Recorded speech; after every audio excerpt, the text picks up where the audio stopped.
O, ano na?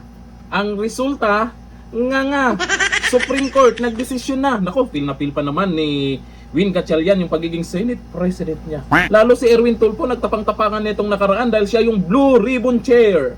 Paano yan? Ang Supreme Court, ibinasura ang petisyon na gawing valid ang 12 senator quorum noong June 3. Quorum?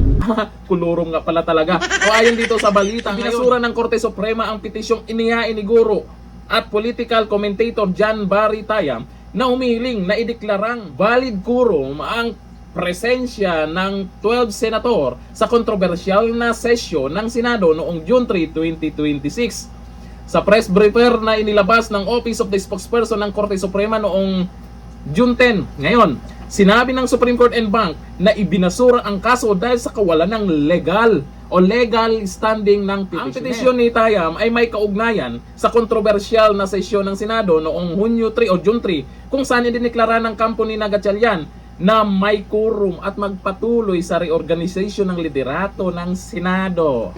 Sa petisyon, hiniling ni Tayam sa Korte Suprema na ideklarang valid quorum ang presensya ng 12 senador sa naturang sesyon. Hindi nga ni 13 nga ni 13 ang kailangan. Mas marunong pa sila itong mga senador na sa kabila ba na meron namang abogado sa kanila pero mas matindi yung abogado kasama ni Senator Cayetano. Si Senator Cayetano pa lang hindi nyo kaya makipagdebate diyan. Kaya nakaraan ang nangyari, walk out na silang nalalaman kasi Marcoleta, Cayetano, pag nagsabay talaga yung dalawang abogado na yan, hindi nyo kaya makipagdebate sa kanila.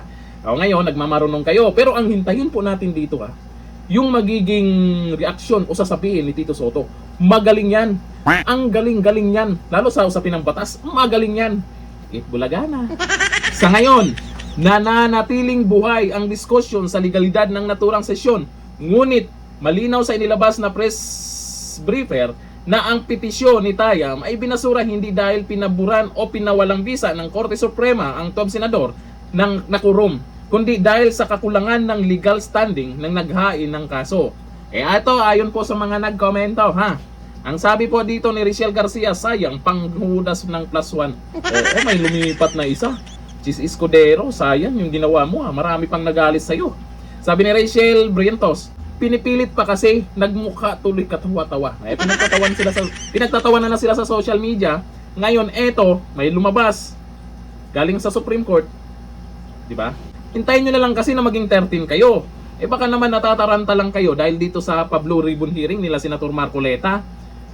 Sa susunod na hearing, naku matindi yun. May panibagong testigo, malamang panibagong ebidensya. Kaya inaasahan po natin na may mga mangyayaring drama na naman para hindi lang matuluyan. Pero paano yan? Sa balitang to, mukhang pabor kay Senate President Cayetano.